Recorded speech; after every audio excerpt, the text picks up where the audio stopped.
maybe we're getting to the point now where like it could be Chris Simms Unbuttoned. And then we put you in little writing on the bottom. With co-host Ahmed Fareed. Yo, what's up? It's Chris Simms. It's week 2. It's almost in the books as usual. I am sitting here with my best buddy, Ahmed Fareed. We are getting ready and about to film the podcast, and we're watching the Texans and the Chicago Bears go at it, which was a crazy week 2. Crazy. Road teams, crazier than week 1. You think you know something, and all of a sudden week 2 happens, and you go, I don't know what I know. We have to evaluate some more, but good to see you there, Slugger. Good to see you too, Chris. This is what I do know. Right. We're going to have to wait a little longer into the NFL season to know anything about any of these teams because I feel like it's been, 1 week to the next week, and some of the storylines I was like, all right, I think we kind of figured some things out. Back to the drawing board. Yeah, it's early in the season, as we know. It's the NFL. It's an NFL in the state of time right now where we talk about this a lot. Like OTAs and training camp are not like the old days, so these teams don't get to play a lot of real live football. They're working the kinks out that way, certainly. And I think it's always a little bit of a shock, everybody in the NFL, because we've watched college football for the most part of a few weeks, and we go, well, we know who the better team is and blah, blah, blah. And it's like the NFL, as we always talk about, it's so close. Right? And it's a matchup league as we always dive into that subject as well. And the desperation and the grown men, and this is professional football with a salary cap and free agency.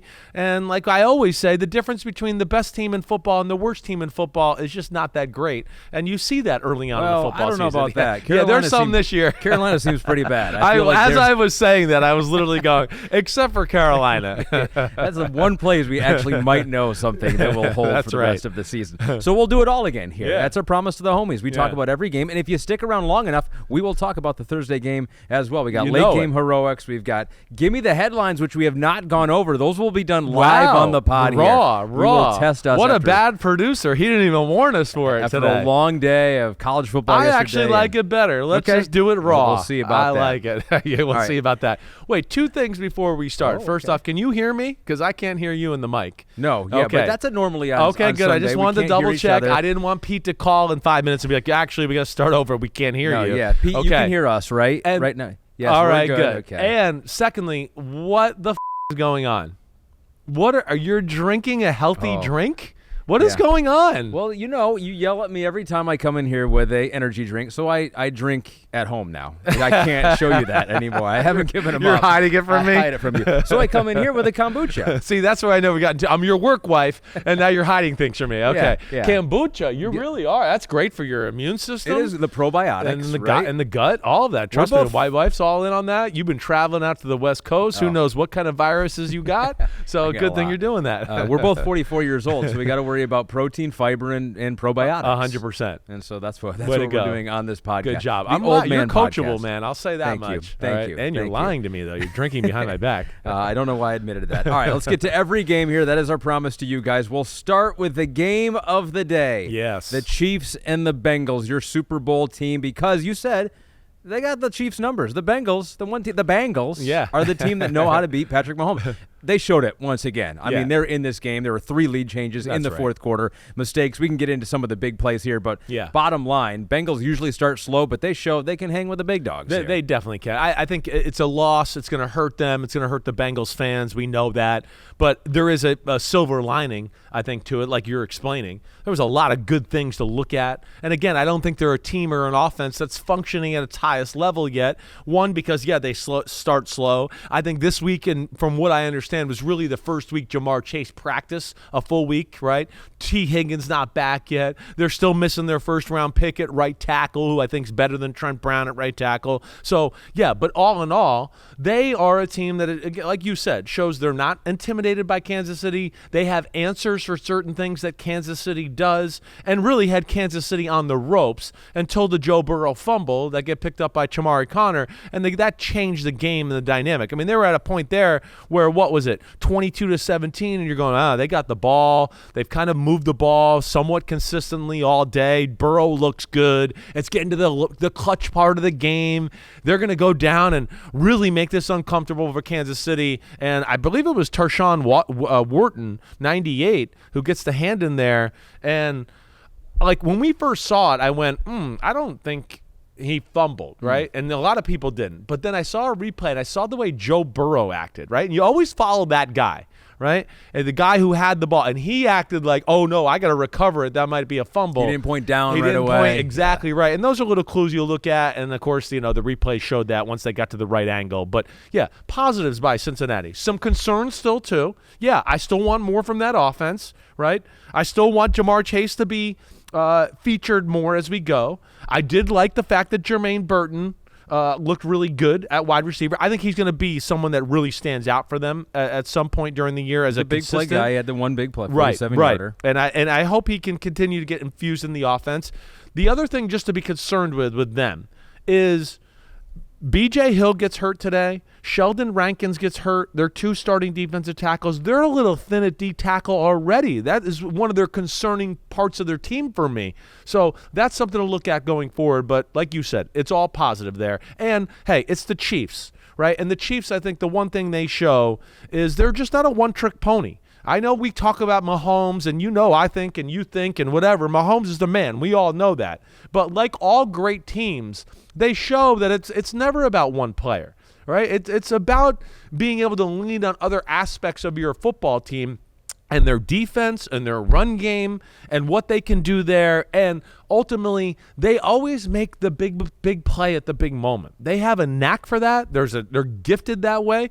And they pulled one out today where I would go, yeah, I think they might have been outplayed by the Cincinnati Bengals in a lot of ways, but they found a way to win, and they're the ultimate find a way to win football team. Yeah, Mahomes with a couple interceptions. They were able to, even with the lack of depth on the defensive line, Trey Hendrickson able to get some pressure on Patrick Mahomes within the game. They did. One of my pet peeves, one of my coaching pet peeves. Okay, I like this. They did settle for a 51-yard game-winning field goal. Now, Mike Tirico gave a stat on Sunday Night Football. Like, it's incredible this year right now. Are like 90% or and something he's maybe crazy the best there is. on 50. But, I always hate that. I know. You have Patrick Mahomes. Of all quarterbacks you can trust there to maybe get us 10 more yards. Yeah, Give I me 15 more I yards. know. He's not going to throw. He's not going to do something dumb. I know. I don't think. I don't think, right.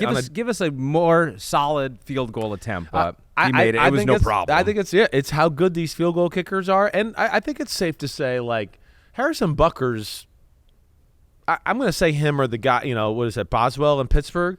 They're to me the 2 best kickers in the game. I'm probably missing another 2, but I just, like, if you ask me, like, hey, Chris, it's the Super Bowl, and you need someone to make a 50-yarder, Bucker's certainly on that list. And, of course, he's made so many big clutch kicks throughout his career anyways that it's nothing for him. But, like, listen, we were sitting there saying the same thing. Do they want to get a few more yards? But that's how confident they are in him, and it's another aspect of their team that makes them incredible because they're just never out of it. And it feels like, you just get across midfield and he could hit a field goal.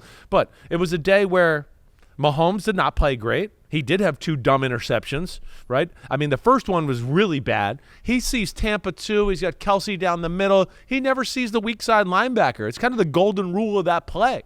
So that was kind of shocking. And then he had Xavier Worthy on the go route, and it looks like if he just launches it and throws it up far and high and lets him run underneath it, Xavier Worthy had to beat a step on Cam Taylor-Britt.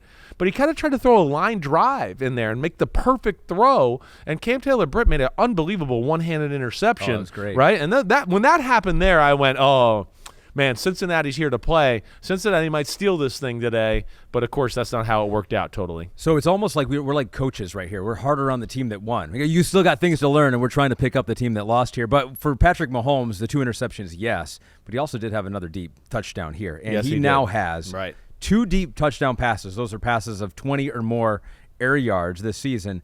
That is as many as he has had the last 2 seasons combined. I had to read that again. I was like, that can't be right. Right. But they've just been, every defense has played him so, like, give him the short stuff, give him the short stuff. Don't let him do the long stuff. Exactly. We have the dots on this one. It was the 44-yard touchdown to Rashee Rice. So they talked about it all offseason. You saw my interview with him. He talked about it there. They don't want to be the check-down Charlie football team. That's not what they brought. Patrick Mahomes, his vision of playing in the NFL was not throwing 4-yard throws. We know that. He's bombs away. That's what he wants to do. And this is their guy, Rashee Rice, on the outside. They're going to continue to attack on the outside. And with Rice as a legitimate one-on-one deep threat and Worthy on the other side, and then you can find the cast of characters of Kelsey and everybody else to work the middle of the field, it's going to happen. This deep passing game is going to continue to get better because there's one difference here, right? And I know this is what annoys defensive coordinators about Kansas City right now. Like you explained, a few years ago, everybody was like, if we just play too deep, right? They'll run it every now and then, which we're happy about. Thank God they're running it and Mahomes isn't. But we'll throw it short and we'll make them drive and make it be work for them and do all that.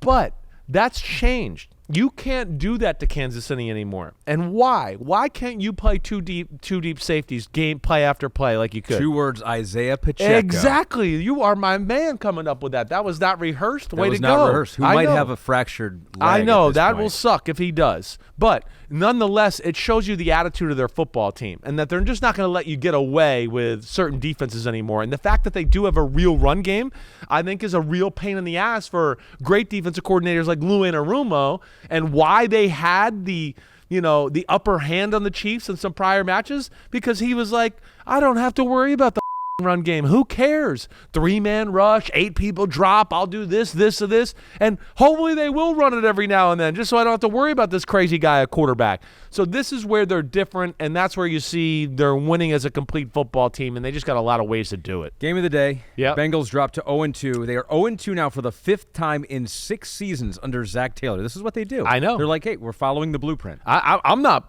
which is crazy. They're I'm the least panicked about them of any team ever with 0-2. We feel comfortable this way. The one thing I did, like Jamar Chase was hot. Like he got hot in the middle of that game, and he was like going after a ref. I do wonder about him now. It's just like if he feels like it's him against the world, like his own team doesn't have his back, and if we're going to see some disgruntled Jamar Chase, and if that from all I know, the contract is a lot of bullshit and fluff. Okay. Yeah. That it's not, there's the way it's structured. It's like, hey, yeah, we're going to give you $35 million a year, but it's not structured with guarantees and signing bonus and things like that are like worthy of him taking. Okay, so that's where he's pissed off. I'm sure he is pissed off. It's been a distraction for their football team. There's no doubt about that. They have to deal. They're also, because of that situation, I think handcuffed to make other moves they might want to make, right, as far as improving their roster. So they need that situation to go away. Whether it's you pay him or, we just wait till the year's over and then he negotiates then, and that's what he's kind of saying he's going to do. But, I hear you there. He thought he got, I think horse-collared, and it was not a horse collar. It was not. And so he was in the wrong there as far as what he was mad at. He told the head referee, and he was like, the ref was like, didn't do anything. Yeah, what did he say exactly? You remember? Yeah, I was trying to read the lips there. But and then you saw Joe Burrow push, at some point push Jamar. Dude, you already got the flag. Get out of You're it. going to get ejected right, here. Exactly right. I just wonder if he feels like, I'm like sure. him on an island out there. I'm sure. I wouldn't doubt that. Bad vibes. I'm big on vibes. So wait, he's got two 20-yard plus air touchdowns. He's got that one, and then what am I missing? The one in the first game. I can't think of the throw, but the blown coverage down the right sideline. Way to go, Pete. Good job, Pete. That a boy. And the 3 seasons, or I guess 4 seasons before that, he had 44 deep touchdown passes. yeah, he was kind of good at that. 1 in 2 years, so that's crazy. Right. So Chiefs get the win, Bengals go down.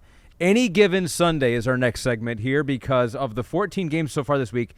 Now, Pete, was it 6 or 7 won outright by the underdog? Because Maria said 6 at the halftime show. Oh, the 7. 6 today. I know Maria's never wrong. Right. How 6 could today. you question? Well, I didn't want to be wrong, so I didn't want to give bad information. 7 so far this week have been won outright by the underdog, and perhaps the most surprising of all of those was the Saints. Not only beating the Cowboys, destroying them, 44-19. That's what's surprising. I'm not shocked that they won with the way their offense. I mean, I picked Dallas to win. I'm not going to sit here and that, but I'm not shocked that they won. I mean, the offense looked good and different last week, and we know their defense is always a pain in the ass with Dennis Allen. But I mean, you said it right, 44-19. I mean, bombs away, do whatever you want on offense against still a pretty good Dallas defense. That's the shocker. It is the shocker of the day. Let alone, let me just tell you, my favorite team to watch in football right now is the New Orleans Saints. And they may have been your least favorite last year. 100%. Like 100. So I'm just showing you, I'm not a hater. I just try to call it like I see it. And how do you not love their offensive attack and how Derek Carr is playing? And the big reason is what? It's Clint Kubiak. Clint Kubiak has gotten them away from the basic West Coast bull crap on offense, and he's infused running game and a few different schemes there. And, of course, the play action passes off of that because why? Because he hung out with Shanahan for a year, and he went, oh, that's how you do that? Oh, this is how you do this? Oh, that's how you do that? I'm going to steal that for my next job. And you see, they got their movement before the snap, creative ideas in the pass game, creative run ideas, creative screen game. Off it, the screen game and the run game are working now. Why? Because everybody's going, oh, shit, we better watch out. Olave and Rashid Shaheed are going deep. We got to back the hell off here. So everything else opens up in your offense. And then you couple that with Derek Carr. I mean, gunslinger Derek Carr, looking like the young guy that I used to see. Like, I really love it. I love when a guy can make a self-scout thyself transformation, and, of course, the offense has helped him out. But to also, hey, let me stand in the pocket. Let me be more aggressive this year. Let me throw the ball down the field. The things we complained about him, he's done that, they're fun to watch. Let me ask now. You this, as a former quarterback yourself. A lot of you're trying to make the coaches happy, right? You're trying to run the game plan. You're trying to do what they say. And we've seen in the past with the Raiders, he was a little bit more of a gunslinger at times. Yes, he was. But the last few years with the Saints, I mean, how much of that is just you're trying to you're trying to do what's in the system. I know. He's been in some tough situations. We know he hasn't been on some good Raiders teams. Then he gets a new offense. He's got John Gruden. That falls apart, right? Because of all the email, John Gruden NFL stuff. Mm-hmm. Then it's Josh McDaniels learning a totally different offense. And I think some of that, so you go from that to the Saints and you're learning and, you want to be careful and you're thinking a little bit, so it's hard to just let it go and let it fly, right? But I think he got a guy in here, and a lot of it with good coaching sometimes is messaging and making your guys believe, right? And I think that's what Kubiak has got. Hey, if you do this and do this, trust me, this guy will be open, and he can sell it showing 49ers plays, and look at there. So you could tell they're bought in. They're excited. They're a little edge on their offensive side of the ball right now. And with Shaheed and Olave, that is real heat on the outside. So if they can run the ball and, kind of keep you have to worry about the short passing game and all that, they have matchup nightmares on the outside. It's going to be hard to play them man-to-man with the way they play. So thoroughly impressed with that plan or that part of their attack. It's looked really good. Offense is amazing. Did we just get a pick six? I don't know. I don't know what we got. It's a pick. The Texans seem to think the ball hit the ground. Brisker seems to think he caught it, and he is right. Oh, no. That hit the ground. Maybe not. That hit the ground. Yeah. All right. No, not Brisker. It's Gordon. Kyler Gordon. Back. I don't know why I thought. The Saints scored touchdowns on their first six possessions. They have 91 points through 2 games, the most by any team since 2009, and that was the Saints too. Pete, is that what I'm reading this? That was a good Saints football team. They went to the Super Bowl and won it. And so you've always been a Shaheed guy. I've been an Olave guy. It's like Messi and Ronaldo. We go back and forth on this. They're both good. But I'll throw you a bone here because we got more dots on the 55-yard touchdown to Rashid Shaheed. And you watch this, and it's like Shaheed's running, you think, at 90%, but no. He was running at 70% and then kicked it into 100. He's got another gear when the ball goes in the air, or if he just got, he sees pay dirt and I might score. But they ran this play 2 or 3 times during the game. I mean, it's a pretty basic play, but with Mike Zimmer, he plays a lot of quarters coverage and all that because he hits Olave on the deep crosser, I think the drive before this for a big game. It might have been the drive after. I can't remember all the damn plays in this game. But nonetheless, this is the aspect that we're seeing, is a down-the-field passing attack, motion, and again, a play-action pass off of that. And as you always hear me say, creativity, deception, being willing to try a few new things, and then how do you tie it all together on the offensive side of the ball is really important. And what you see from a lot of the Shanahan disciples is they know how to tie it together. They know how to play mind games against the defensive coordinator and the defensive players. And they can dangle things out and go, hey, here, here, here, here. And then, oh, no, it's not here. It's a magic trick. It's over there. And that's where they're really great. And we're seeing that. And, of course, Dallas got exposed on the defensive side of the ball today. For Shaheed to wrap that up, he now has 7 receptions over 70 yards of air distance, over 50 yards of air distance since the start of 2023. That is the most in the NFL. No other receiver has more than 4. So I was going to say he's the best deep threat in football, I think, right now. And we've brought him up a couple of times. Of course. Alvin Kamara. Yeah. He is rejuvenated here. How old is Alvin Kamara? 29 years old, Yep. which is like 50 for Yeah, a running back in right, the NFL. right. And it's looked like, I mean, he's had injuries the past couple of years. Where did he play? 13 games last year, 15. He's played quite a bit, but Yeah, but he's played through injuries and banged up and hasn't been himself and some of that stuff. You're like not he's wrong got a there. higher gear. He does, and I think the fact that the field's open, he wants a new contract, right? He wanted that a few weeks ago. He backed off of it. So, I mean, there's a lot of things here. But He goes, what again, do I need to do? 4 touchdowns? Yeah, Would you right. do What it am I then? going to do? How many touchdowns I got to score? I'll do it. Week 1, he looked good. He definitely looks like he still has spring in his step. And then, I think the way they play is going to suit him. And the fact that the field will be so open. And like last year, the year before, you felt like all you had to worry about was Alvin Kamara. Like, if you stopped Alvin Kamara, what else is there on offense? Yeah. And now it's like, what? Hold on. We got like 4 other things we got to worry about before we start talking about Alvin Kamara. And, it's the perfect fit for him. And he's really their McCaffrey, right, of their offense right now. They're using him in a lot of different ways. So what happened to Dallas's defense here? 310 total yards, 35 points. That's just in the first half. Yeah. You saw Micah Parsons kind of talking to the defense. He was over there talking to Mike Zimmer the second half. Yep. Like, what happened? I'll be interested to see too. Dallas, the New Orleans Saints. The other aspect we don't talk about, their O-line's good. They've drafted well. They developed the guys, so they have 5 ass kickers up there that I think Dallas has to worry about. That's the first thing, because Dallas, like we talked about, big people stopping the run, I think is a real concern for them, and I think it will be a concern. So there's that, and then everybody knows Zimmer likes to play quarters coverage. Right, and quarters just 4 across, which can lend itself to some big plays on the post route. Because in quarters, the safety, his first thing is stop intermediate throws and come downhill to help in the run game. So if there's no vertical threat right in front of you as a safety in quarters, right, you can go over the top with the right matchup on the outside. And then that corner will basically be man-to-man on an island with no safety help with the right route combinations. And that's what I feel like they caught them in that a few times and dialed up the right plays. But then they started to make plays, and Dallas started backing up zones, and they're throwing screens and short passes for big gains, reverses, whatever they wanted to do. Once they opened up the floodgates, it's a guessing game by Dallas at that point. See how Dallas responds coming up next week. Yeah, Dallas, I mean, offensively, couldn't run the ball.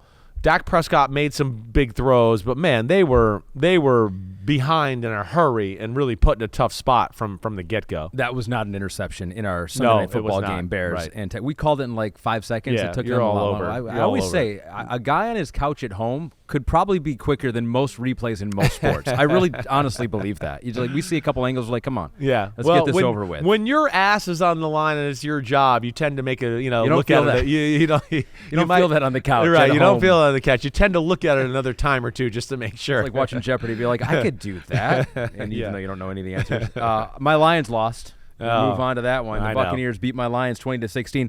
I have never had a NFL Sunday ticket before. Yeah. I've never been DirecTV. Now it's YouTube over there. Right. I was like, I'm going to get it this year because my Lions this is the most fun Lions team I've ever had in my lifetime, even with Barry Sanders. I loved him. So I was like, I'm going to watch every play. So I watched every play of this game. I'll give you my take, first of all, because Lions were favored by 7.5. They made some mistakes, a lot of mistakes in this game. But for me, this was like the Buccaneers win. Because Baker Mayfield made so many plays. He made some plays, right? Under pressure. Yes. I mean, the one thing the Bucs didn't do was have a plan for blocking Aiden Hutchinson. Everything else, they did really well. Yes. And they were depleted, too. No Kalijah Kancey on the defensive line. No. Vita Missed their Vea starting right tackle. got hurt. Yeah. Yeah, and so they were down a little bit. Right. So they weren't even full strength. Yeah. That's a well-coached team. I think they're legit. I think they are legitimately one of the better teams in the NFL. I don't think you're wrong there. I don't. No, they're one of those teams that, like we talked about a few weeks ago, I had a hard time going, man, they're not going to put the Bucs in the playoffs. Yeah. Right? There's a lot of playoff caliber things about their football team. It's an odd game. Right, it really is. There's still a lot of good to talk about with Detroit in a lot of ways. You guys moved the ball. The weirdest thing for you guys is you guys couldn't get in the damn end zone. I mean, that's rare. You guys usually are the kind of team that, like, once you get close, Ben Johnson finds ways to kind of get in no matter what, with a creativity or O-line overpowering people or whatever. Well, you guys had the answer in the red zone. I say you guys because you said we for the Buccaneers last week. You're right. I know. This is you guys versus you guys. You guys versus you guys. I know. They have a special place in my heart. Yeah. But that I was think weird. That was weird. we haven't seen Goff has a bad interception down in the red zone. He had a bad game. They got enough pressure on him to where he was thrown off his back foot, and he doesn't have a strong enough arm to do that the whole game. He does not. The offense, I will say, in 2 games, I think has been a hair out of sync, right? I know the Rams, we won the game. You guys won the game, whatever. I'm saying we with everybody now. Now you're on our side. Our side. But you won the game there. But still, there was still like, it didn't look like it functioned at the level we remembered from last year. And I got to deep dive into this too. And it didn't feel like, I know Jahmyr Gibbs' run stats are 13 for 84 were pretty good. It felt like it came late. Am I wrong with that? It didn't feel like they could get the run game going early on in the football game. Yeah. I don't think they utilized it. They were throwing the ball a ton, right? I can't see everything, but that was just a feel I had. I feel like they definitely could have run the ball a little more. 48 yards in the first half, so that tells you. When Vita Vea went out, too, you thought they would just definitely rely on the run. And they did a little bit, and the Gibbs runs were crucial at the end of the game, but... Yeah, I think they could have, especially with Goff struggling. The Goff struggling, the bad interception, right? He has the interception early. The interception in the fringe red zone was really bad. Pressure, I don't know where he was throwing the ball. There was really nobody on the radar, right? The guy I thought he was throwing to ran to the corner. He threw it to the post. I don't really know what happened. Few unfortunate penalties for you guys. You said it. Aiden Hutchinson was everywhere. To start the game, I was like, oh my gosh, they can't block him. They're in trouble. But again, this is where stats can be misleading too, because like Baker Mayfield's stats, not great, but we've kind of said this, like big moments, big downs. He made the big throws all day. Like it was one of those where the game got over. And I was like, I was expecting to see like, oh yeah, Baker threw for 280 or 270, right? And I was like, he only threw for 185. So I guess I literally saw like, the 8 or 9 best throws of the day. Yeah. But they were big moments that changed field position. And of course, Chris Godwin was just tearing it up. Yeah, it was all Chris Godwin. I think the first 117 yards that Baker threw were all to Chris Godwin in the first half. Neither offense was great early. And I think both of these defenses are damn good. And I think your defense is better than last year. And I think with this being the 3rd time Todd Bowles has gotten to face you guys within the calendar year, right? Because they lost in the regular season at home last year to you guys and in the playoffs. I think he gained a little bit of a feel, right? Todd Bowles is no dummy, so he's a good defensive coach. He's not going to get beat by the same thing over and over again. And it looked like he had a little bit of a feel for your attack overall, let alone you guys aren't, functioning at your highest level as of right now. For the Lions, 1 touchdown on 7 red zone possessions. Yeah, that's crazy. That's crazy. Their worst performance in a long time. Sam Coy's 10, which is come on you Spurs. Tottenham Hotspur, a Premier League reference there. Goes damn okay. Aiden Hutchinson getting 4.5 sacks. Hat trick in the first quarter. The addition of DJ Reader seemed to free up Aiden. He was treating the Bucs tackle like a revolving door. Where does he rank among the best rushers in the NFL? Well, he's, I think at the end of the year last year, he started to become one of the upper tier, top tier pass rushers in football. He's a guy this year that, where do I think he's going to rank? Well, I picked him as the NFL Defensive Player of the Year. That's where I think he's going to rank. He's going to rank as one of the best pass rushers in the game. Let alone, I don't even care about all his pass rush stuff all the time because he's more than that. He's great against the run, and he's one of the kings of our the play stat. He's great. He's way disruptive and doesn't get on the stat sheet for it too. So to answer that question, I hold him in the regard of really the top guys. TJ Watt, Micah Parsons, he's right up there with those type of players. One of the things I'm happiest about in my entire life was marrying my wife, my 2 kids, and the Jaguars taking Trayvon Walker. It is amazing how it worked out. Instead of Aiden Hutchinson in that worked draft. out perfectly. I think it might be number 4. Getting to meet you is right behind that. It's like 5, I think. But Aiden's up there for sure. Raiders got a win. Yes, they did. This was another upset. The Ravens were a 9-point favorite. My best bet. They were up 10 late, so it's like, all right, I had them at 7.5 from one of my best bets. I was feeling good. Looked fine. Right. Raiders scored on their final 4 possessions, a couple touchdowns, a couple field goals, and they walk away out of Baltimore, going back to Vegas with a win. Great win for the Raiders. The one thing the Raiders are tough. That's Antonio Pierce. Yeah. And then with Patrick, this is where I forget about the Raiders because Max Crosby's the man, right? Like my first line is Max Crosby's killing it during the day because he was disruptive, got a sack early, but just everywhere. And you were like, gosh, he was around Lamar, making them uncomfortable. But I got to remind myself how awesome Patrick Graham is as a defensive coordinator. I really do. He's one of the best in the game at that position. And then they got some people up front on the D-line now where they don't always have to trick it up and do crazy stuff anymore because they got some dudes that can do their job up front. So there's a little more versatility in their attack on the defensive side of the ball. And then the other aspect where, like, hey, I got on the Raiders a little last year. I said there's not enough guys to go along with Max Crosby on that defense. They need a few playmakers. He called me out at the Super Bowl to my face. And he said, I got a bone to pick with you. And I was stuttering. And what did I do? Started sweating. That was the day you were exactly. Sweaty pits. Shirt. It all started to happen. But the other part of them, their secondary, it's got some players there. And you talk about that damn Jack Jones who they got from New England, right? Jacorian Bennett, the speedster from Maryland's got some talent. Nate Hobbs is really good as a nickel back. There's things I like about them. So they're tough for sure. Now, having said all that, should they have won the game? No, I don't feel like they should have won the game. There is a problem with the Baltimore Ravens and being able to close football teams out. They have blown more 7-point leads over the last, I think it's 3 to 4 years than any other team in football. And again, I'm generally right there. It's 3 years, it might be 4 years, but all you guys out there know what I'm saying. They're blowing fourth quarter leads more than anybody. Elias, you got it? Okay, you have a real stat. They've blown a ton of fourth quarter leads. You're right, exactly right.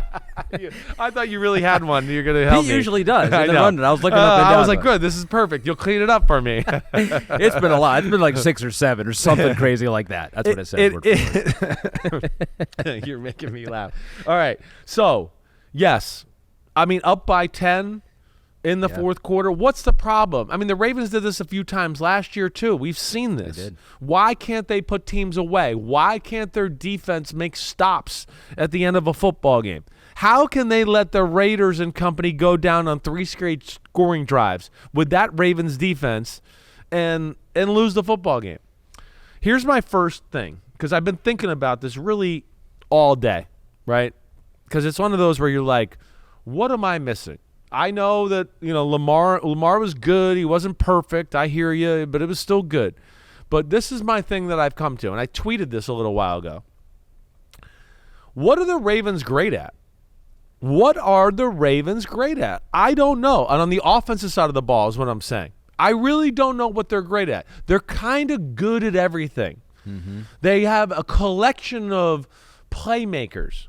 And when you really watch their offense, that's what they do. It's just it's plays. It's an occasional, he made a big play. Oh, that was awesome. Oh, all right, and now we've disappeared for a little bit. Oh, that was awesome. We're big play. Oh, But like you always hear me say, surgicality. No, they're not a surgicality in the pass game type of football team. They're not. We have games every now and then Lamar's like that. But it seems like against the really good teams or good defenses, it's never like 28 for 33 for 289 yards and 2 touchdowns, right? And that's not all Lamar. It's a little bit the way the offense is set up and all that. But on top of that, too, I don't think they're a great run team either. They're a good run team.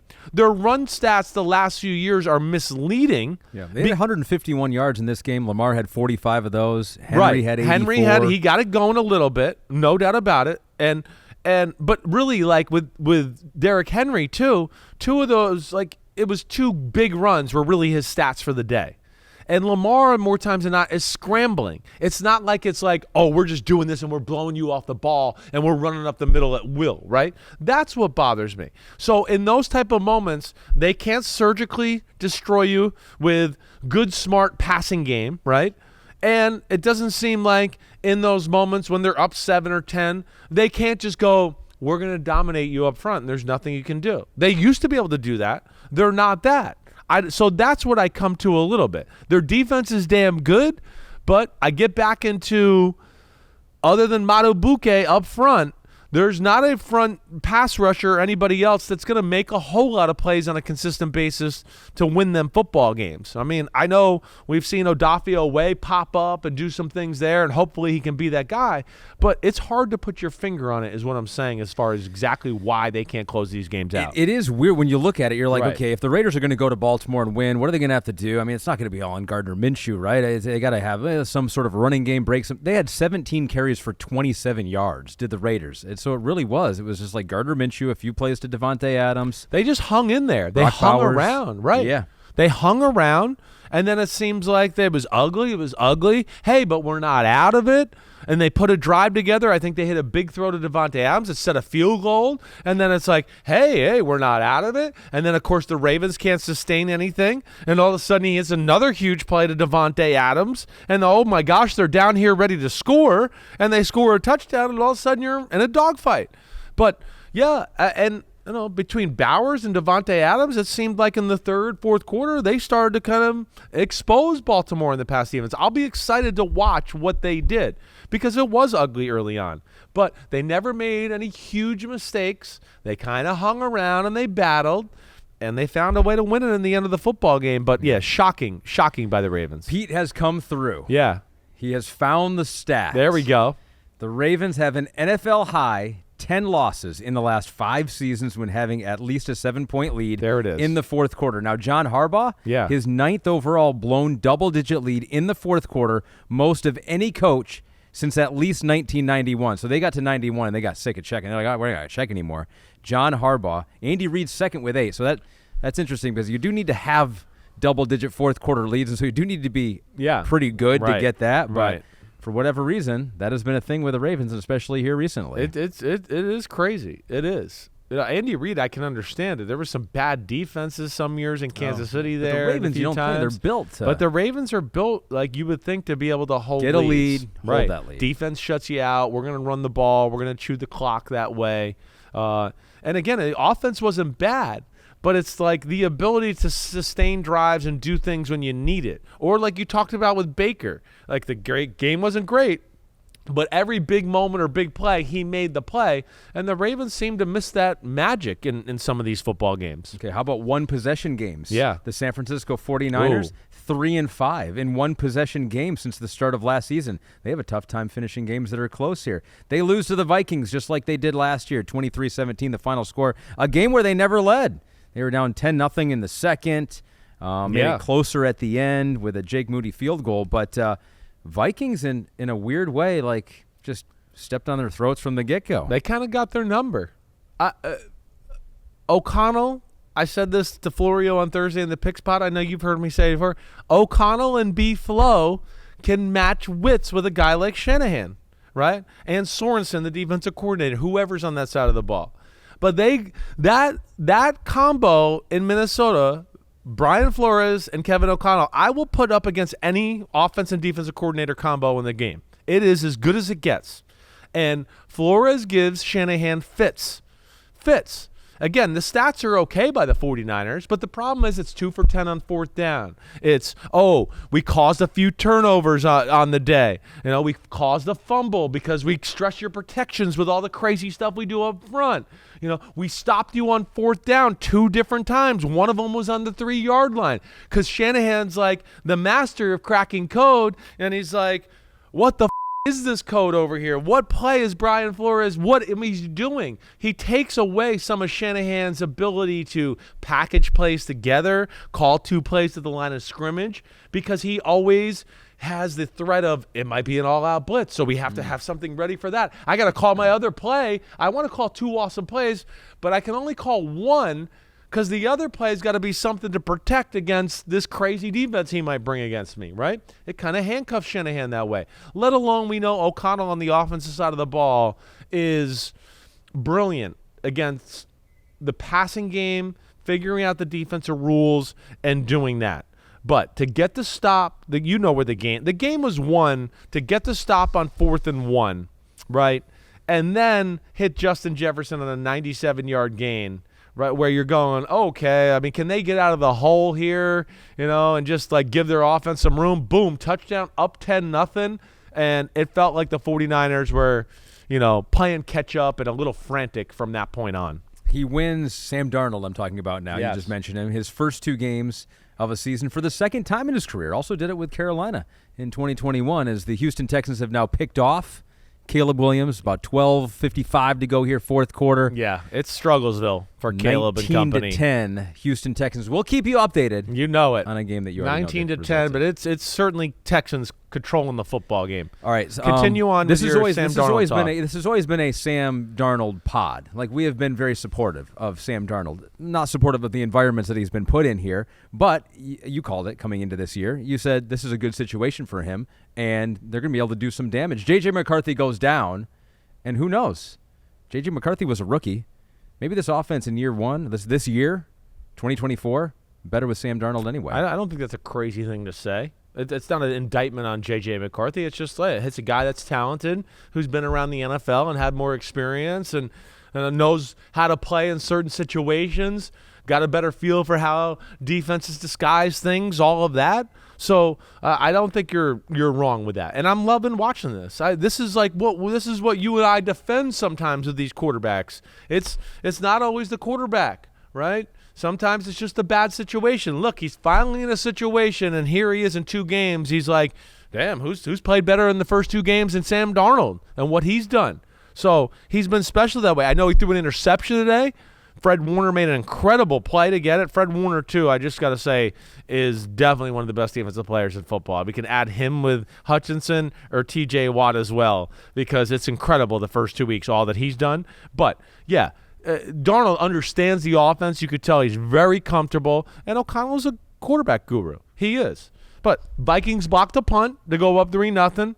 Defense makes the 4th down stop. Boom, 97-yard bomb, right? A little bit of everything. They strip-sacked Brock Purdy. They got an interception on Brock Purdy. They made another 4th down stop around midfield that led to a field goal for them. So good team win, I think, is the ultimate thing there. And the Vikings are playoff caliber. They're playoff caliber. And I'm not sure the Vikings aren't on offense with Sam Darnold. I'm going to say it. I've said it a few times. I think they have the potential to be even more dangerous than they were with Kirk Cousins, because Sam Darnold's arm is more explosive than Kirk Cousins. And this offense, we know, with a healthy Justin Jefferson and Aaron Jones look good. I know he got banged up. Hopefully he's okay. The Chandler kid is a damn good runner. They look like they're going to be able to run the ball this year. They haven't been able to run the ball in the Kevin O'Connell era. If they can do that with this, they're going to be tough to stop. Justin Jefferson did leave the game in the third quarter. It was a quad contusion. I know. I was like, why did you see it?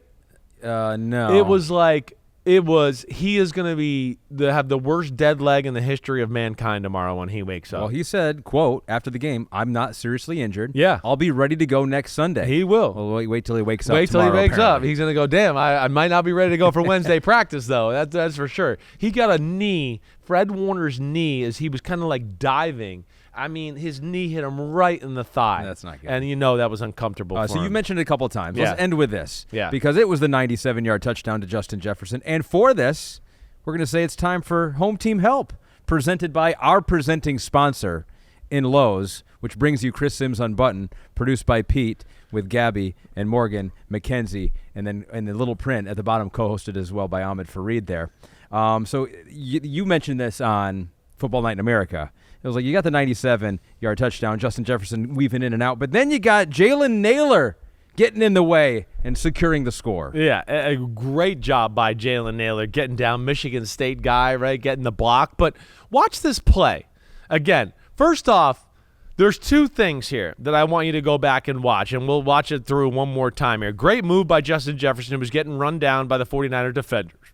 Makes the cutback, gets in the end zone. But I might need you to rewind here a little bit. Look how they attack this. So, really, look at Naylor. Naylor's wide open, too. Right? He's open. He's going to throw him for a 30-yard crossing route, too. I think the brilliance of this, and if you can rewind this, Pete, a little bit and go back, or not, if not, we can just show it one more time, is when you watch, like, the Sam Darnold throw, he throws this ball, and 27, the safety, is way deep still. But he had faith that, wait, I see 27's a little flat-footed because 27 got stuck. He was going, wait, the crosser's open. I got to help that guy out. Oh, no, Justin Jefferson's running at me. He got caught a little flat-footed. But that's Sam Darnold, the nuance. He saw that he was a little flat-footed, and then he trusted that Justin Jefferson would hit 6th gear with the ball in the air and go get it, and that he did. And that was a big moment of the game. I think when you talk about that and then the bad interception Brock Purdy threw, right, to Metellus when they were backed up, and I think it was the very next play they ran a little play action pass to Naylor for the touchdown. That was game over. That right there seemed like it was kind of nail in the coffin. Couple turnovers for Brock Purdy after the game. Cameras picked up him saying to Brian Flores, quote, "Your scheme is crazy." Well, there you go. He does not want to face them again. That was Lowe's home team help. Great job, Jalen Naylor. And great job bouncing back to the Cleveland Browns. They defeat the Jacksonville Jaguars. Jaguars were a 3-point favorite at home, 18-13, the final score. Deshaun Watson has not lost to the Jaguars, now improves to a perfect 7-0 all-time. 6 of those wins back with the Houston Texans. The Browns, I think, important for them, getting that taste of the mouth or out of the mouth from that Cowboys losses that got they some scored. Good kombucha in there. Yeah, the kombucha's kicking in right now. They scored on their first 3 possessions, so they got something rolling offensively early in this game, and that was enough. Yeah, it was. I mean, the longest forever first drive of the day. I mean, it was one of those where they were driving, and I went, wait, is this the same drive, right? I kind of went and watched some other games, and I looked back, and I was like, they still got the ball? Jacksonville, I believe, went 3 and out, or maybe a few plays and out after that, but it wasn't much that. And then Cleveland just chewed up the clock for the whole first quarter. A 16-play, 90-yard drive. Just kind of mauled them with the running game, some good short passes. Watson certainly looked better today. There was no doubt about that, right? But they just controlled the clock and kind of out-physical Jacksonville early on in the football game. And Jacksonville could not get anything going on in the offensive side of the ball early.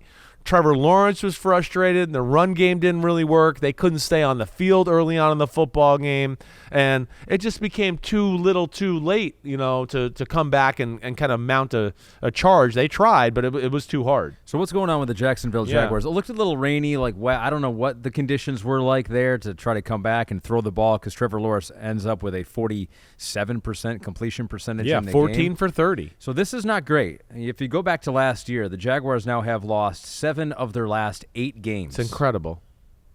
They're not only not looking like a playoff team, they might be looking like one of the worst teams. If you just take the last 8 games, they are. Last year, it came off a bye week. They played the 49ers. The 49ers whooped their behind, and they've never been the same. Yeah. Now, last week, they played good against Miami. They played good enough to win the game. They kind of blew it. They found ways to lose this one. This was a game where, they were outplayed. I think that's the biggest thing I look at it. And, defensively, I mean, I think the big thing was when I looked at it too, first and second down, they were just getting gashed early on in the football game. It wasn't like third down conversions, oh my gosh, wow, any of that. It was run for 6, throw for 6, first down. Throw for 5 or 6, run for 6 or 7, first down. I mean, they just kind of kept that formula going throughout the day. But I don't know what it is with Jacksonville. It's just, it never seems, they're another team that I would go, I don't think they tie plays together all that well on the offensive side of the ball. I don't look at it ever go like, wow, with the creativity, or, hey, they got this game going in the run game, and then they have 4 or 5 great ideas of play action off of it. I don't see that. Their offense does underwhelm me at times. And as far as they're talented as their defense is, I just feel like it sometimes is not as dominant as I would like either. It's another one where I'm interested to go back and watch the film here a little bit. I know it's the second game I said because I can't see all, but I don't understand too what they did schematically on the offensive side of the ball. And that's what I got to go back and look. Brian Thomas Jr. had another big day, had some big catches, our guy there. But other than that, there was nobody else that really showed up on offense. And, of course, it hurt them a lot that Evan Ingram pulled his hamstring in warm-ups and wasn't able to play as well. But it's another one. I'm a little dumbfounded with the Jaguars. I really am. There's a playmaking and a toughness that they have not shown since the first year with Doug Peterson to win some of these gritty, tough games. And not that they mess it up here, but they had a touchdown late, right, that got called back. They ended up having to settle for a field goal. I believe that's what made it 16-13. I think it was I can't remember the penalty off the top of my head, but a little self-inflicting wounds out. It was an illegal shift. It was 16-13. 16-10, they had a touchdown. It was an illegal shift. Sorry, I didn't read my notes. And they had to settle for a field goal. Yeah, down there at the 7-yard line. Right, at the 7-yard line, right. Trevor Lawrence, a little Bengals-ish. He's 3-9 now in his career in September, so slow starts for Trevor Lawrence. The Browns social media department, too, they had some fun with this one, apparently. So, Everbank Stadium, and did they make it Trevor Bank Stadium? They put the L. But then they go, and then the Browns social media account added the L. Oh, that's what they gave I got you. I see. Well done. Hey, the Browns were just a more tough, physical, determined team today. Like, that was one of the things I wrote. It's not sexy, but it's efficient. It's no big plays. It's control the clock, right? The Jaguars got to the Jaguars got to the 1 freaking yard line and had to settle for a field goal, right? I mean, that's just disappointing stuff when you talk about some of the players they have on their offense, that they have to do some of that. That to me is a little bit crazy. Also disappointing, Indianapolis Colts went in as a favorite, 2.5-point favorite to beat the Packers, and that did not happen. No. Indy allowed 200 or more rushing yards in consecutive games for the first time since 2017, so maybe of all the stats and numbers that we'll rattle off in this one, maybe that's the most surprising. Well, it is. It's surprising. Both teams have concerns about run defense because the Packers got dominated against the Eagles in week 1, and Jonathan Taylor ran all over them again today. Yeah. So that's a little scary. But I wasn't shocked by this one, and this is one that I actually did pick. I think we're underestimating, again, culture, team, organization. LaFleur's built something up there. It's not just a one-trick pony as far as like, oh, no, we don't have Jordan Love. We're not going to be able to play well tonight, right? No. I mean, they got a talented football team across the roster, let alone their O-line is talented. Malik Willis has played a little football, so it's not like he was going to be totally incapable. Not that he did anything great. But 12 of 14. Right. 122 12 of 14, yards. just kind of hung around, never made a big mistake, and then made a few big plays late that kind of helped him. Biggest play being the go route he threw to Dobbs on the right sideline. But, yeah, the star of the day was Josh Jacobs. I mean, they consistently, it was a lot like Houston last week. It was not a lot of big runs to talk about. It was a lot of great 5 and 8 and 5 and 8. His 34-yard run was the longest of the day. But what they also are awesome at, right?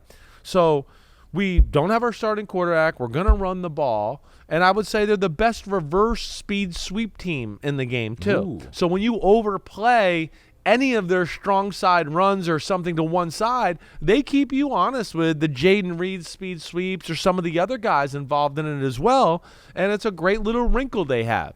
But big win for them without their starting quarterback. And the Colts, it's the same thing, Ahmed. There are some wow and some sexy like we talk about, and Anthony Richardson makes some plays, but it's just so inconsistent. It's really inconsistent. Yeah. And again, he makes enough big plays to keep you in games, right? And he makes enough mistakes to prevent you from winning. Well, I think that, and there's just not enough consistency there yet for him to put drives together, drive after drive. Right now, they're relying on him on just making big plays. And in week 1, hey, it happened. He made some big plays, and hey, we're right in this football game. Today, there was maybe 1 or 2. But, again, it's not realistic to think, we're going to stay in games or win games like that on a week-to-week basis with just our quarterback being, and he'll make a big play for us when we need it. That's not realistic, and I think they're going to have to adjust that and figure out some other ways while he gets better here. Aaron Schmitty says damn okay to the Packers' offensive line. They were moving people out there today, made Malik Willis's job manageable. And get this, the Packers now have won 12 straight home openers. Wow. You know why that is? Because everyone up there is an owner of the team, and you can't lose in front of your owners. Right? You're just like, come on, I got all these guys that own this team. We can't lose in front of all these people. 12 straight home openers. That's awesome. Impressive. Yeah, home field advantage. About them as an organization, and then it shows you, hey, since LaFleur's taken over, obviously they're by the ready way, to go. Yes, and by the way, sorry, I didn't mean to cut you off there, but you brought up LaFleur again. I wanted to talk about him because he has now been in the league long enough to where he can't, for whatever reason, win Coach of the Year. But it's like he's now won consistently many different ways with Aaron Rodgers, and it wasn't all Rodgers because we didn't see. Never gets talked about a Coach of the Year. Never gets any of that. Does not get the credit he deserves. Yes, that's what I would say. That's why we're here. That is why we're here. And let's not forget this: they're about to be on the precipice of blowing the Colts out. and Josh Jacobs fumbles going into the end zone. We can't forget that too. I think it was about to be 20-3, right? And he fumbles going in to score. Or no, it was 10-0. It was about to be 17-0. Okay, so that was a big moment in the football game that allowed the Colts to kind of just hang around, and that's what they did really as the game went on. They finally put a drive together and got within one score, but the Packers were able to close it out. So those were all the any given Sunday games, the underdogs, proving that they should have been overdogs. Well, they were. Yeah, some of them. They should have been the favorite at the end. It's a good matchup league. All that matters. It's always like what we talk about. Time for late game heroics. Are you good at the end when it counts? The Seahawks were in overtime. Patriots looked, they were, many times I was like, dang, that was one of my buzz watch games. I was like, what if the Patriots actually can beat Seattle at home there, start 2-0, post Bill Belichick? Almost happened. Seahawks, though, good at the end. Zach Charbonnet making a couple plays, the run game making a few plays, and Geno being good enough. Geno was really good. Geno made a lot of big throws in the football game. DK Metcalf, Jackson Smith, and Jigba, they tore it up that way. They got a few more playmakers than the Patriots, but, you got to be impressed with the Patriots. I mean, the Patriots can run the football. That's what we have learned through 2 weeks. We have learned that. Now, do they have enough playmakers in the pass game to be explosive and all that? I don't know. But it's 2 weeks in a row. Ramondre Stevenson's had a really good game, and then, of course, it was Antonio Gibson today who tore it up.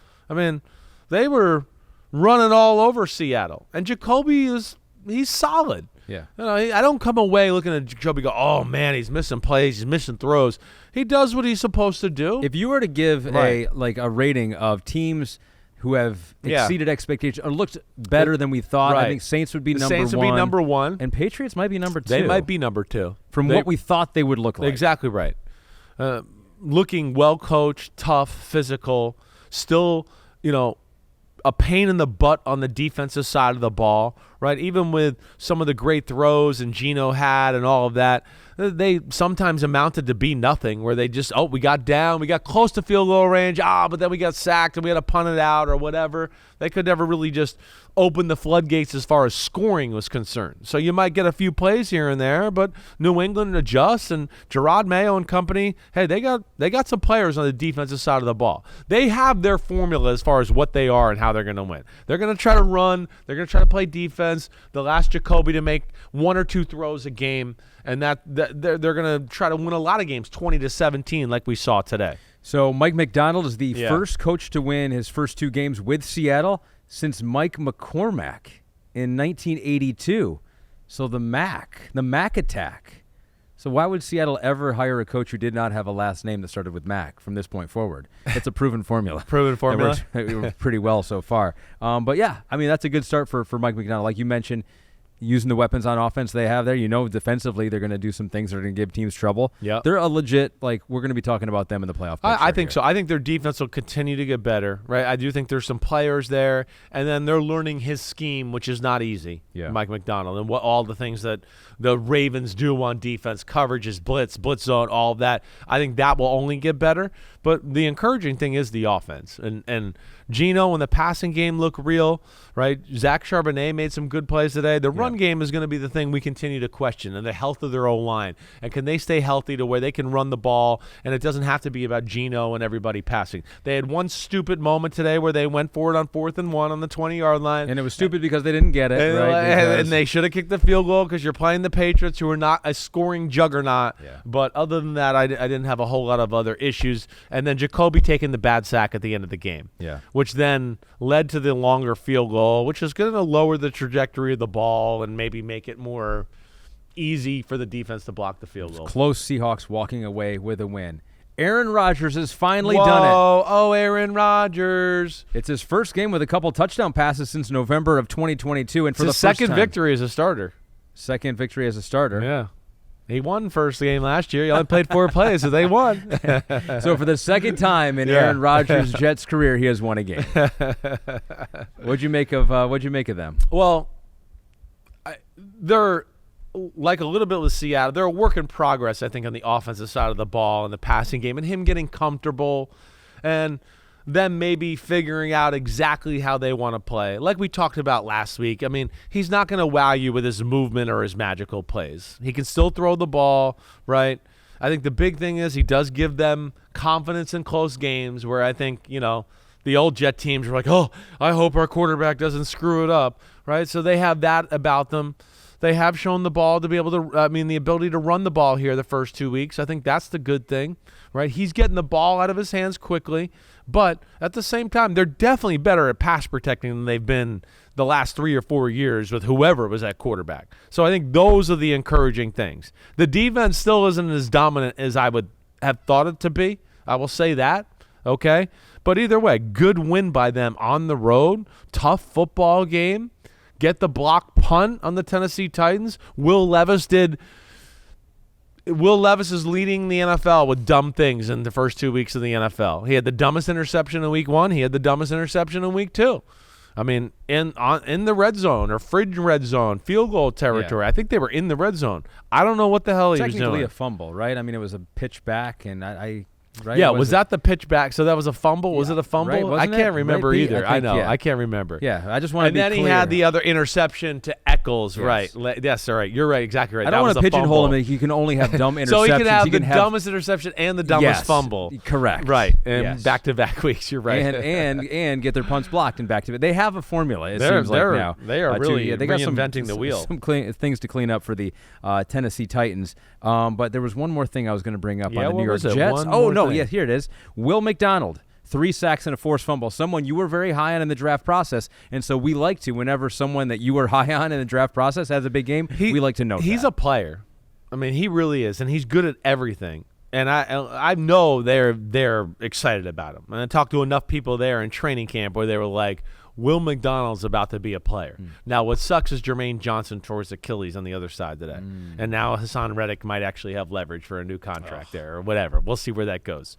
But, he's really good. I still think I'm a little like the Jets with the run defense, a little concerning. 130 yards Titans had. I'll say that. And, of course, we know the 49ers ran it down their throats a little bit. And, again, this is not a Tennessee Titans offense that I think is going to be real special this year by any stretch of the imagination.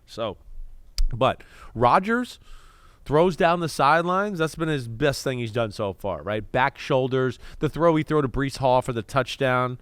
Again, wasn't a wow throw, but he realizes, hey, the defender's back's turned. It's Breece Hall. I'll put it in a spot where he can get it. He comes down with a touchdown. The Mike Williams throw down the left sideline late in the game. We saw a few of those last week against the 49ers. Hey, when it's one-on-one, he's going to be aggressive and throw the ball outside the field. Other than that, he's going to be very conservative, quick, get the ball out of his hands, and hopefully he can get more and more comfortable to make more and more plays as the season goes along. All right, we have saved this game for late in the pod because we don't want to put you in a bad mood. But we do have to talk about it because it is our promise to the homies each and every Sunday. The Commanders beat your New York Giants 21-18, the final score in this one. Graham Gano goes out early. Yep. Like what was after the opening kickoff. He's making a habit of I think he had an issue in the pregame warm-ups. I don't know that for sure, but then he kicked the opening kickoff, and that was it. So they had no kicker. No kicker. And then Washington, their kicker, Austin Siebert, right? Yeah. Siebert. It was almost like they were rubbing it in.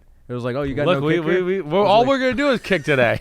Seems rude, like highly inappropriate. 7 field goals in his Washington debut, franchise record for field goals made, and the last one was the game winner. It's, that's a tough one for the Giants. Because it does feel like if they have a field goal kicker, they're going to win the football game. Right. I guess that's because they missed all the conversions. They missed all the conversions. Who tried the first one? Oh, the punter. The punter tried it, and that missed it miserably. Right. They had to go for 2-point conversions every time after that. Missed both of them. And missed both of them. And then, of course, the end of the game, Daniel Jones does a good job escaping the pocket. Neighbors, who was phenomenal in the football game, and their go-to guy drops the easiest catch of the day along the sidelines. Going to be a first down. He drops that. Game over. Right, so that's really a heartbreaker for the Giants and what they did because they played well enough to win. Washington's not a world beater. I know that. I get it. I do like the way Jaden Daniels looks. I will say that. I know we're watching Caleb Williams and the Bears right now as we go. Jaden Daniels has been the most impressive rookie quarterback to this point. I don't think there's any doubt about that. The running's great. We know that, but. I don't ever feel like he misses a throw. Not that there's been a ton of wow throws, but we see rookies miss throws where we go, he should hit that. He's nervous. He's a rookie. He's just got to control it. He doesn't miss any of that. It's very smooth. Seems to know where to go with the ball because he's been in this offense, right? I think he's a little bit mentally ahead some of these other rookies as far as seeing the field, knowing where to go with the ball. They don't ask him to make a lot of big-time throws down the football field. It's been a lot of 5 and 8 and 5 and 8, and then they kind of wait for their moment to be aggressive. But that's encouraging. And then if they can get that with the Robinson run game going today, like we saw, that's the thing I think I'm annoyed about with the Giants. The Giants defense, I know the secondary is not great. I guess I expect them to be a little bit more dominant through 2 weeks than what I've seen right now, especially up front, I guess is what I'd say. Yeah, Brian Robinson ended with 133 yards on 17 carries, ripped off a 40-yarder there. Now, Graham Gano was added to the injury report yesterday, had a groin injury. So reporters and some fans, Pete notes here, are blaming Brian Daboll for not having a backup plan for the game today. And he was asked, Brian Daboll, I saw this on Twitter. Yeah. Like a reporter was like, are you worried about your job security? And Daboll said, no, or I coach his football team. And then apparently he stared down the reporter after that. So it's not the temperature good in New York is raising right now. on Brian The Daboll. temperature is raising here in New York. If Daniel Jones threw an interception or missed that throw at the end of the game that Neighbors dropped or whatever, I think Daniel Jones would have been benched. The whole city is in New York. They're disgusted right now, right? The organization has to be disgusted with the way they looked against Minnesota. How could they not? They were out physical. They were out coached. They were out emotionalized, I was going to say. So there wasn't nothing positive about that. And for a game where it's like, wait, we got to get off to a good start. So that was disappointing. And then, you're going to a team here that's, by all due accounts, kind of in a rebuild mode. And you're hoping, wait, we're a little farther along. We should be able to pull this one out today, get the unlucky break with the field goal kicker. But, ultimately, Washington made more plays when they needed to. They did. And Jaden Daniels was very efficient throughout the day. A couple more games to talk about here. And for this, we dive into Give Me the Headlines presented by Hyundai. We have not talked about these beforehand. Yep. Now, Pete, being the good producer that he is, has given us some suggested headlines. Yes. So if you can see them in the rundown there. We got Steelers, Broncos, low-scoring affair. That's the only way the Steelers play this 2024 season. No evidence to prove that wrong. Right. To the contrary yet. 13-6, they get the win over the Broncos. Your headline for this game is? Steel fence. Okay. Defense. Defense. Steelers. Steel fence. Got it. Okay. That's what I'm going with right there. That's what popped into my head. But it just seemed like the ultimate Steelers matchup anyways. You're going, wait, we're going to Denver to play an offense that's not very scary. It's a rookie quarterback who's certainly seen uncomfortable last week.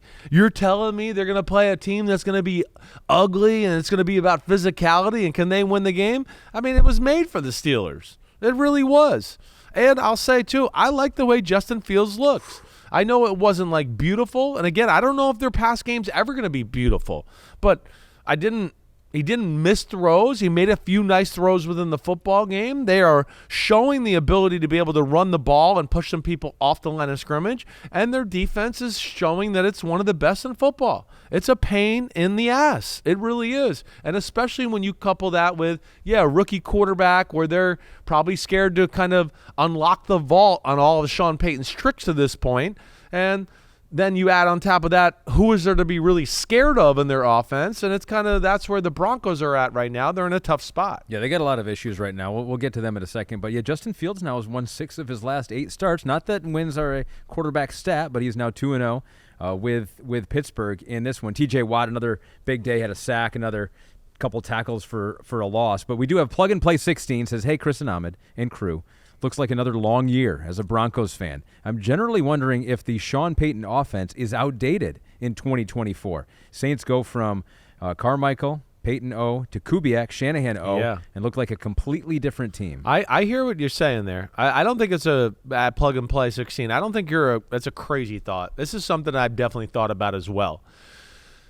Sean Payton has never been necessarily the guy I was always like, it wasn't like Shanahan or maybe Mike and McDaniel, but it was always like, oh my gosh, the formations, the movement, some of these plays, what is it they're doing? I don't even know how they're like, it's never been that, right? I don't want to say that. Now he, from time to time finds a wrinkle where you go, oh my gosh, that was a cool play, right? But generally speaking, it is more about systematical execution. Right, and I mean that with executing in their own offense and slowly executing the defense into death. Like and that's when they're rolling, Drew Brees is like a robot. Exactly right, and that's where I don't think he's got anybody yet to be able to say, "Wait, my offense is in full flow here." Right, so it's not about Sean Payton, the wow plays, maybe like sometimes it is with Ben Johnson, where I go, "Oh, that was cool. That was cool." They packaged that and called it together. Payton's more genius is, I have a ton of plays, and I'm going to wire my quarterback to get to the right one or whatever, no matter what the defense is. And even though the play might not be, oh, wow, this is amazing, it works against this coverage. And we're going to slowly, like you said, Drew Brees, just work our way down the field with the right play and precise execution and do it that way. They, of course, don't have that quarterback right now.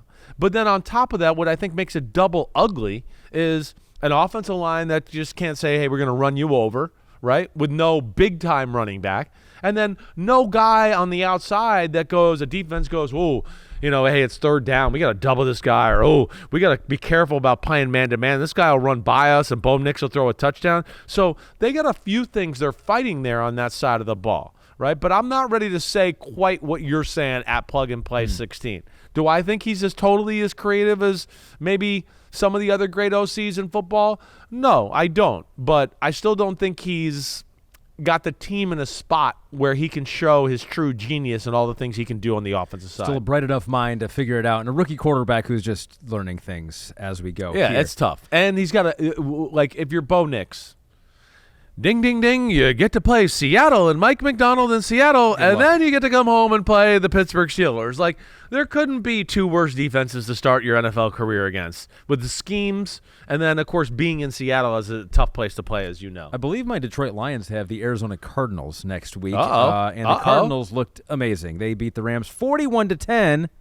Your headline for this one is? Mr. Perfect.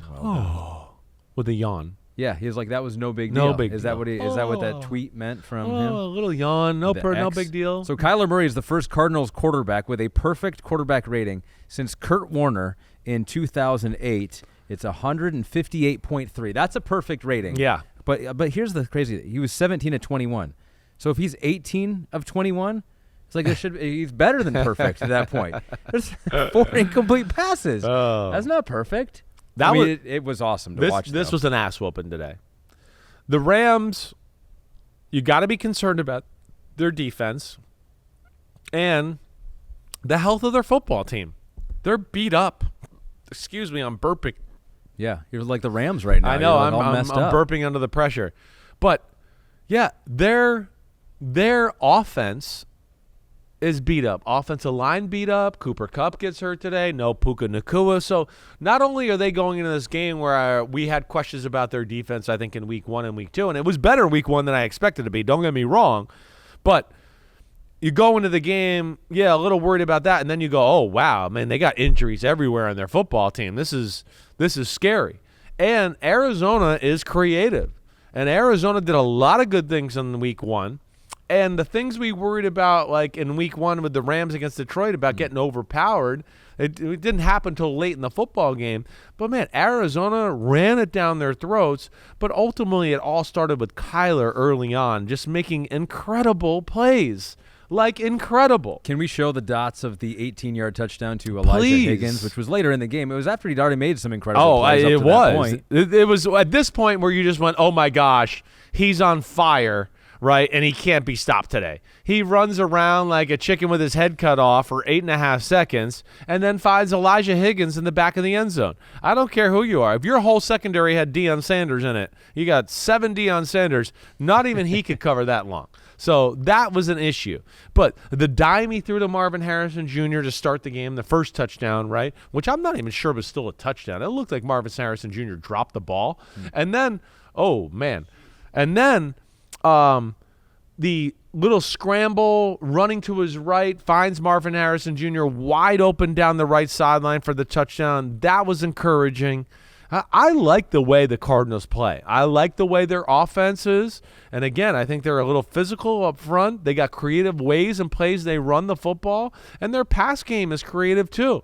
And Harrison, I think, is going to be good. Trey McBride is really one of the better pass-catching tight ends in football. If they can get one other guy to kind of come out of nowhere and be a mainstay for their offense, I think they're going to be a real problem for some teams here. Arizona's most points in 2 seasons under Jonathan Gannon right now. A whole lot of good, a whole lot of bad for the Rams. You mentioned the injuries. Cooper Kupp leaving in the second quarter with an ankle injury. Yeah, of course, I worry about the Rams here a out. little. Yeah. I worry. I do. Matthew Stafford can only do so much. He can only do so much. They haven't got the run game going, and like I've been saying all year and leading up to the season, I do worry about their defense. I do. I don't know if there's enough Jimmies and Joes there for them to be dominant. And that was Give Me the Headlines, presented by Hyundai.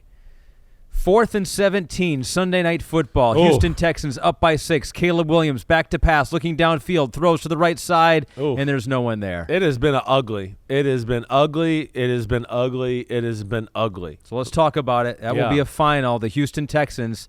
Wasn't pretty for them. 19-13, because this Bears defense is real. I mean, they're no joke. It's one of the best defenses in football. But the Bears offense leaves you wanting more in all capacity. I know Keenan Allen wasn't out there last night. Rome Odunze is not the guy that you're just going to go, hey, Gush, run deep and explosive plays. He needs an offensive system. He's a route runner like we talked about. Okay, so that's another thing.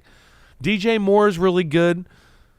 Caleb Williams, obviously rookie, struggling a little bit, but they can't run the ball and take any pressure off of them, let alone. They tried. DeAndre Swift, 14 carries for 18 yards. That averages out to 1.3 per carry. His first 6 carries he didn't get to the line of scrimmage. He had a long of 7. Yeah, too. there was I think when he got to 7 in the control room, I went, they're in positive yards running the ball finally. That was late second quarter before that.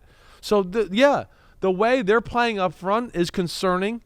They got their ass beat last week as far as protecting Caleb. This week they can't run the ball well, and they didn't protect all that well either. I mean, Caleb took some shots in this football game.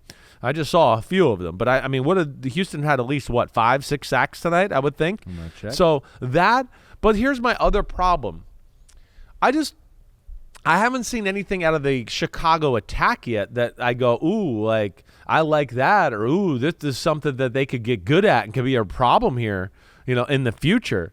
There's nothing I look at right now, and I just don't know where it's going with this offense. But there's 2 weeks in a row. Again, I don't care about the wins and necessarily the stats. There's a certain look you look for, plays that were there, available plays. They just missed, so what? There's very few.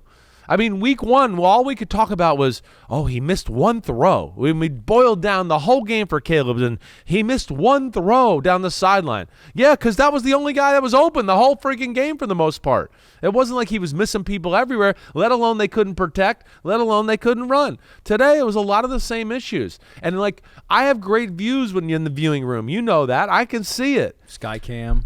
Here's my biggest clue into that the offense is not very creative and doesn't do enough. Houston doesn't like to blitz. They don't ever blitz. They blitzed more tonight and played more man-to-man than DeMeco Ryans ever has played. And I sat there and I went, why? Because, you wouldn't want to blitz a rookie quarterback, in my opinion. Most smart coaches don't do this. Me and Devin talked about this in the pregame. Makes it easier that you get out of their hands. Right. Just throw it out to the outside. Right. Early in my career, I was like, oh, gosh, this blitz, great. I know Joey Galloway's one-on-one. Let me just throw one up. Hopefully he'll be fast and go get it. It was great. I didn't have to read anything. I didn't have to think. Right, but they decided to blitz him tonight. So I'm going, man, why are they doing that? But as we're doing it, we have all the NBC camera angles in our room and all that. I'm going, I know why. They're going, wait, we can blitz him and, of course, corral him from running and making plays that way. 2, I don't think they're really scared of any of their receivers other than DJ Moore, and they have Stingley, who I think they think can run with anybody. And then 3, I think they went, wait, in week 1 they ran slant, a shallow crosser, and a go route the whole game. That's all they did. It was 3 routes.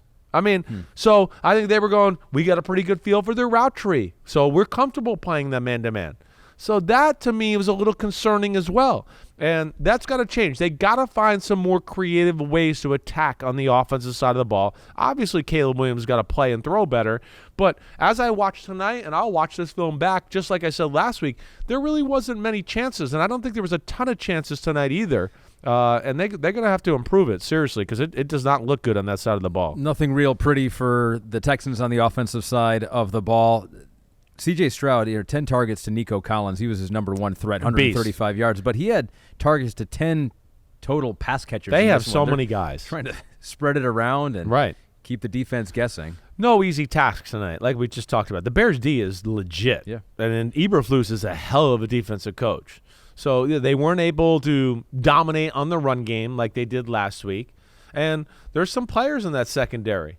And they're well coached in how they mix coverages up and do all that. But the big thing is what you said. I mean, C.J. Stroud still makes so many unbelievable throws. It's just like, gosh, does he make some great throws. And, of course, his release is so quick. And he's arguably, I would say, one of the most aggressive decision makers in the game. He really is. If it's down the field and you're open by 3 inches, he doesn't think twice. I'm going to throw it in there, and I'll put it right where I need to. But Nico Collins is their go-to guy. He's going to be their go-to guy all year long. I think I told you this during training camp and all that. Diggs is going to be the underneath guy, the red zone. We need a good route, one-on-one, something there. But the meat and potatoes of this offense is all going to focus around Nico Collins as the year goes on. And then, Diggs and Tank Dell and all these other guys will be big parts of it and of course, going to make them real dangerous. Nico Collins, a Michigan guy. You know who else is a Michigan guy? Who's that? Jim Harbaugh. Oh, One more baby. game to talk about from Sunday. It was Jim Harbaugh's Chargers beating the Panthers 26-3. This was no contest. J.K. Dobbins, another big one, 131 yards today. I love it. First Charger ever to rush for 100 or more yards in each of the first 2 games of a season. Ended one of the touchdowns with a flip, and so I pulled this for Pete. This is Jim Harbaugh at the end of the game talking about flipping in general. That's something I've never been able to do. I know people can do it, rather easily. Something I always tried to do. Rehearsed it. I've tried to flip off a diving board into water. I've tried to do it off of a trampoline. I only tried it once off the ground like he did it, and pretty much every time for some reason I stop mid turn. So just cool. I've always admired people that could do that. That's something I'm missing, not getting that last part of it in. I mean, I just had when I saw that amazing. soundbite, He deep dive that. He's like, let me give you a life lesson on my failed flip attempts. It's like most people just give like a funny 5-second soundbite on flipping or whatever. He was like, I really have thought about this a lot, and I cannot do what J.K. Dobbins did. Quentin Johnston had 2 touchdowns in this game, had 2 prior. I mean, the Chargers. There were some good things. Obviously, the Panthers are in serious trouble right now. But if you're the Chargers, you're feeling good after this game. When the Chargers are 2-0, they barely have to ask one of the best quarterbacks in football to throw the ball more than 20 times a game. Yeah. It's defense. It's run game. Hey, Justin, make a big throw for us here. Oh, yeah, touchdown, Quentin Johnson. Oh, good job, Quentin Johnson again, which was great to see. Quentin Johnson, again, coming along, a guy that was very raw, but I think the skills and talent are there. J.K. Dobbins is truly one of the best stories in football.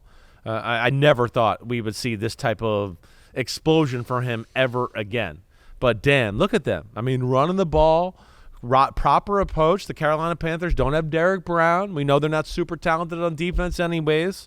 And then why even take a chance on offense? I mean, why? When you're playing Carolina, that's the thing that's going to work against them is their defense has some talent and is actually kind of creative, but everybody's going to go, your offense is so freaking bad that we're not going to really risk anything today. We just think eventually we'll win with field position and we'll wear your defense out. It's kind of what it felt like today.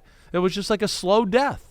That's all it was. And there's nothing to look at in Carolina to go, oh, it's close, it's going to turn around. So I don't know where it goes. Okay, I feel bad. Say one nice thing about Carolina. Their fans showed up pretty well in the stadium today.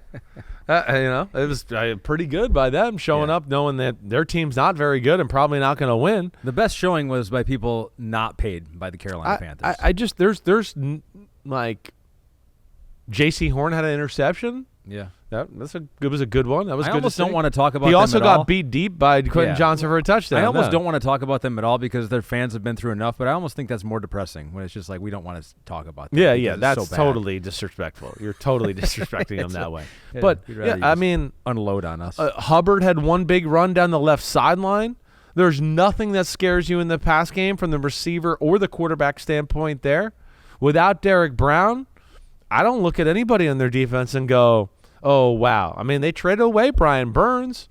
I mean, there's nothing. So it's going to be a hard, ugly year. And the good thing with the Chargers is, like, they're kind of doing what they're supposed to do. Hey, we'll just beat the teams we're supposed to beat. We'll see where we go. We'll continue to get better. And, that's all good for the Chargers. Good for him. Good for Jim Harbaugh. I can do flips off a diving board or a trampoline. Not on the ground. Sorry. Right. I'm not capable of that. I think you get scared. I'm with Jim. I get scared midway through, and then I think I'd stop spinning somehow. Yeah. You got to really you focus on getting your feet around? I'm better with the back flips than the front flips, actually, which is oddly enough. It's easier to back flip than front flip. And then just tuck and just, like, try to, with rotate back flip, it's almost like if you just start the back dive, and then you just throw your legs over, and you'll flip over. Automatically right? It'll make it happen. Front flip, you got to like hit the diving board the right way, make sure you're going out so you don't just flip right up in the air and land on the diving board, right? And then you got to get into that crunch position and figure out how to roll. The front flip's hard, actually. Yeah. Right. Maybe that's one day I'll teach you, though, okay? We'll do it as an on-location pod at a pool somewhere. If you've made it this far on the pod, congratulations. You get to hear about Thursday Night Football, Bills and Dolphins.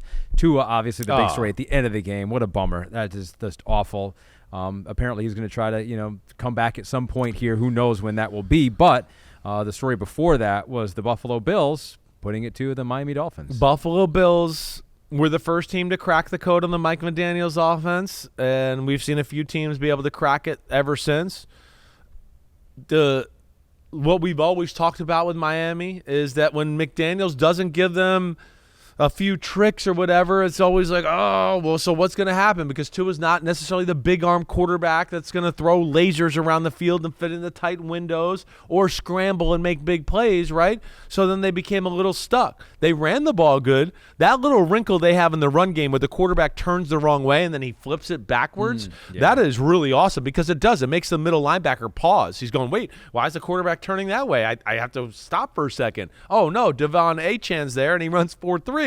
And now I can't catch them. So that was really cool. But, yeah, I worry about the Dolphins. I do. I mean, I think we all know their defense isn't as good as – Yeah, they lost some. They've lost some players. They got guys that are coming back from injury. We talked about all of that.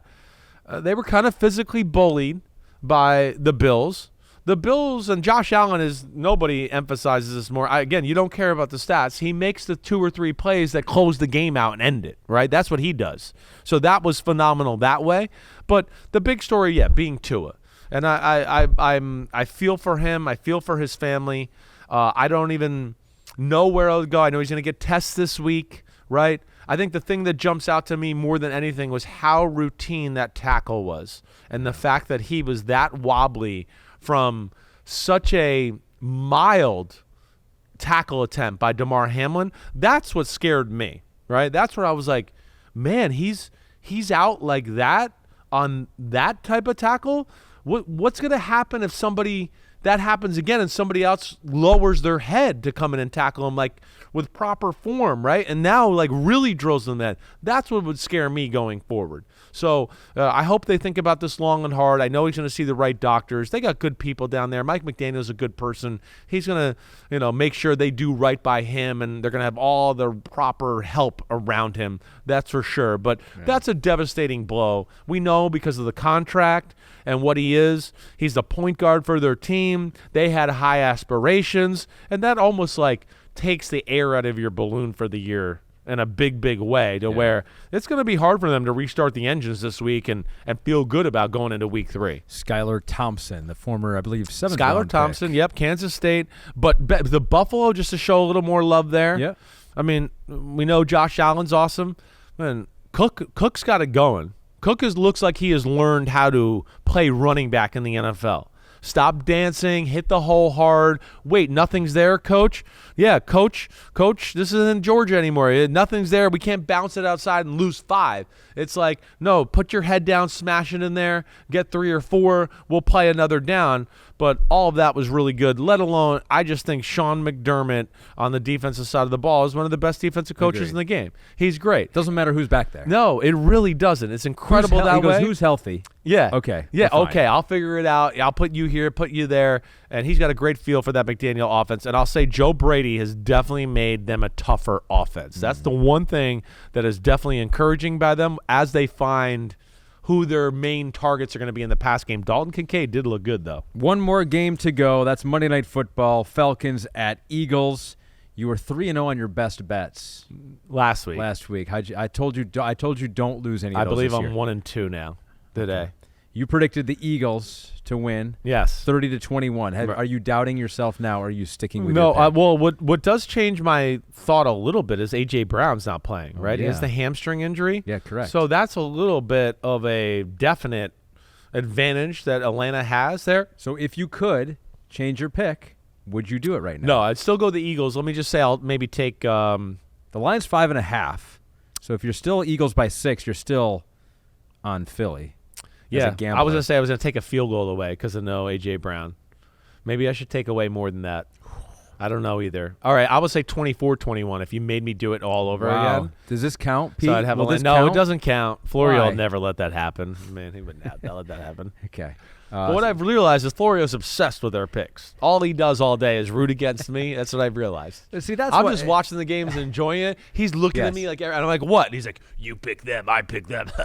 Well, you know me. I'm not a big gambler. You know, I don't right. I don't really do that. Right. I don't partake, and because losing hurts me too much. But even fantasy, which I have loved for a long time, if you get into it too much, you get fantasy brain, and then you like start rooting against like your own team. I hear that. I'm like, what am I doing here? Yeah, Why right. do I you're rooting for Sam Laporta to drop right. the touchdown? I don't do that. No, I don't do that either. I only do reality. Yeah, Right. All root due for respect always to Matthew reality. Berry, Yes. the greatest fantasy player ever, and his ride or die, Kyler Murray. Woo! The problem is that when you put, $50 He's riding. He is riding. That's He's a riding. great call by Matthew Berry. It When you is. put $50 on a team, though, that is reality. Also Yeah. to you, DraftKings Sportsbook, the number one place to bet touchdowns. New customers can bet $5, get $250 in bonus bets instantly, plus get 1 month of NFL Plus Premium. Download the app and use promo code UNBUTTONED when you sign up. DraftKings Sportsbook. The crown is yours.